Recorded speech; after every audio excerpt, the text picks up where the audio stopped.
During football season, millions of Americans tune in to watch their favorite teams. The NFL and its teams collect tens of billions in revenues, thanks in part to federal benefits. The NFL and its teams have one of the biggest platforms in America. So what happens in the NFL has consequences for the rest of our country.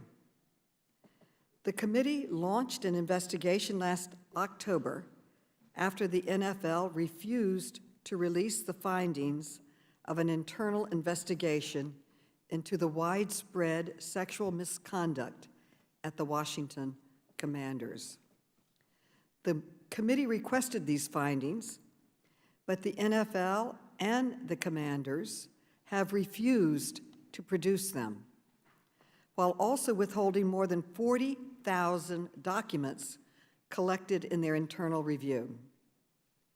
This lack of transparency suggests that rather than protecting women, the NFL is hoping to sweep this controversy under the rug, just as powerful men like Dan Snyder have done for decades. Today, we will hear from Roger Goodell, Commissioner of the NFL. I am glad he is participating, and I hope we will finally get more transparency about what the NFL found and why Mr. Goodell has worked so hard to keep it secret. We also invited Daniel Snyder to testify today.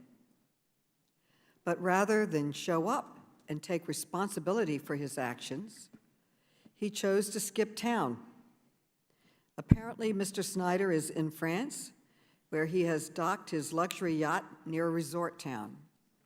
That should tell you just how much respect he has for women in the workplace. Mr. Snyder's absence is all the more telling, given that the committee released new evidence today that Mr. Snyder himself fostered the Commander's toxic workplace. According to top executives, he fired women, but not men, who engaged in relationships with other employees, while defending male executives accused of sexual harassment. And he kept employees from speaking out through a culture of fear.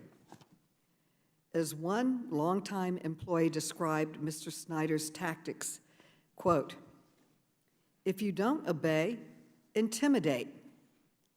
If you still don't obey, terminate." Finally, the employee added, quote, "If that didn't work, buy them off," end quote. The committee has also uncovered evidence that Mr. Snyder conducted a shadow investigation to target his accusers, pin the blame on others, and influence the NFL's own internal review. He filed phony lawsuits to collect private phone records, emails, and text messages. The committee has a copy of a dossier created by Mr. Snyder using the information he collected. And in this dossier is absolutely astonishing and extremely disturbing. It shows the links Mr. Snyder went to harass, intimidate, and silence his accusers, including journalists, attorneys, and former employees, anyone involved. It starts here just naming journalists that he wants to investigate and investigated. He sent private investigators to former cheerleaders' homes, and he offered hush money to buy their silence. The NFL was aware of his actions, but failed to stop him. We obtained a secret legal agreement between the NFL and the Commanders that enabled Mr. Snyder to prevent the disclosure of documents and information, including to this committee. Some have argued that protecting women isn't worthy of this committee's time. I strongly disagree, and I'm not alone. In April, 6 attorneys general condemned the NFL for its ongoing failure to address sexual harassment and gender discrimination across the league. The NFL itself has launched new investigations based on evidence brought to light by the committee. For more than 2 decades, Dan Snyder refused to protect the women who worked for him from the toxic culture he created. The NFL has also failed to protect these women.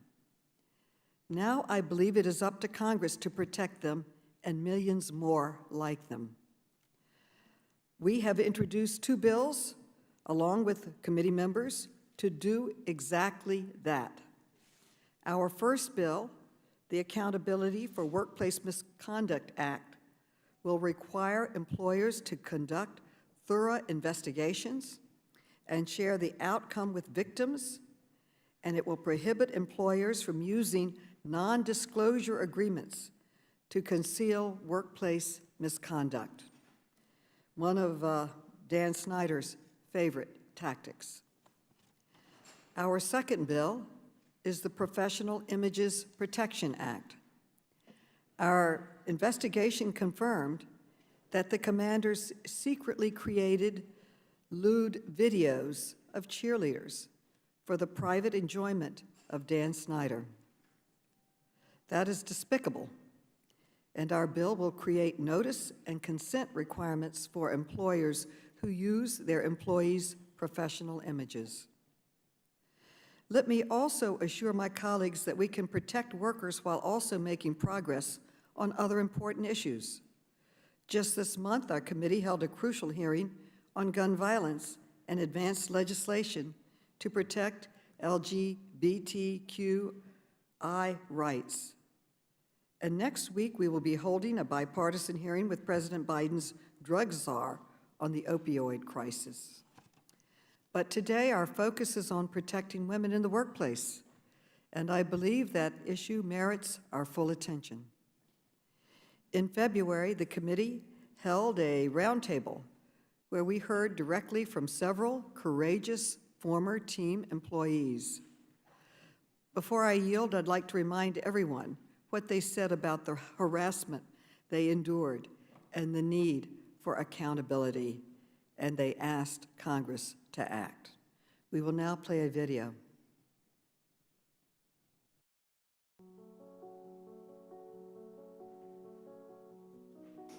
I experienced many work firsts there. First bonus, first promotion, first office potluck, first employee hire, first threat of physical violence by a supervisor, first hostile work environment, first public humiliation, first sexual assault. I learned that placing me strategically by the owner at a work dinner after this networking event was not for me to discuss business, but to allow him, Dan Snyder, to place his hand on my thigh under the table. Those that sit here today, and many others, came forward at great personal risk. We did our part believing that what we were doing would help employees across the country, but to our shock and our disappointment, the NFL did nothing. I stand before you here today, reliving these difficult memories to try to make a change for other women at the team, in the league, the industry, and the workplace.